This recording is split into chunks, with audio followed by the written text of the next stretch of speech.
Now the speed reading practice, releasing the kinetic action of the subconscious mind. The book is again The Power of Subconscious Mind, and the Dr. Joseph Murphy is the writer, and the topic of the day is releasing the kinetic action of the subconscious mind. A psychologist friend of mine told me that biopsy had shown the presence of cancerous cells in the vital organ. Her oncologist recommended a painful and dangerous treatment. Before agreeing, my friend tried another approach. Every night before going to sleep, she quietly affirmed every cell, nerve, tissue, and organs is now being made whole, pure, and perfect. My whole body is being restored to health and harmony. A complete healing followed in about a month's time. Subsequent tests showed that the cancerous cells were no longer present. I was very impressed by this, but also curious. I asked her why she repeated her affirmation prior to sleep. She told me once it is set in motion in a particular certain direction, the kinetic action of the subconscious mind continues throughout your sleep. That is why it is so critical to give the subconscious mind something beneficial to work on as you drop off into a slumber. This was a very wise answer.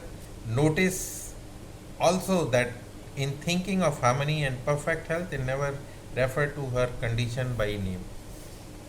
I strongly suggest that you stop talking about your ailments or giving them a name, especially in the hours leading up to sleep. They only sap from which they draw life in your attention and fear of them. Like the above mentioned psychologist, become a mental surgeon. Then your troubles will be cut off the way dead branches are pruned from a tree. On the other hand, if you are certainly naming your X and symptoms and discussing them, you give them power over you. You inhibit the kinetic action and releases the healing power and energy of your subconscious mind. Furthermore, by the law of your own mind, these imaginings tend to take shape. As the thing I greatly feared, fill our mind with the great truths of life and walk forward in the light of love.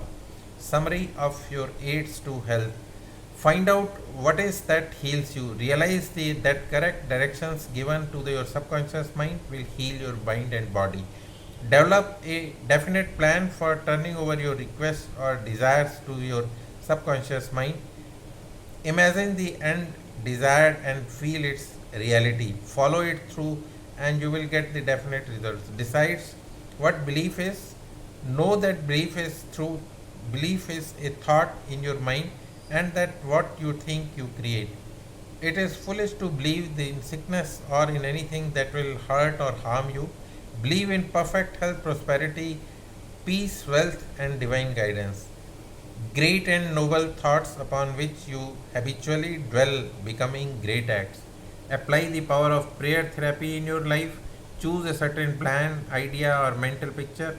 Unite mentally and emotionally with the idea. As you remain faithful to your mental attitude, your prayer will be answered. Always remember, if you really want to power to heal, you can have it through faith, which means a knowledge of working of your conscious and subconscious mind. Faith comes with understanding. Blind faith means that a person may get results in healing without any scientific understanding of powers and forces involved. Learn to pray for your loved ones who may be ill. Quiet your mind. Your thoughts of health, vitality, and perfection operating through the one universal subject mind will be felt and made manifest in the mind of your loved one. This is where I am stopping. The chapter also finishes here. I am G.S. Anand. I am a mechanical engineer turned digital recruiter. Signing off. Thank you. Bye.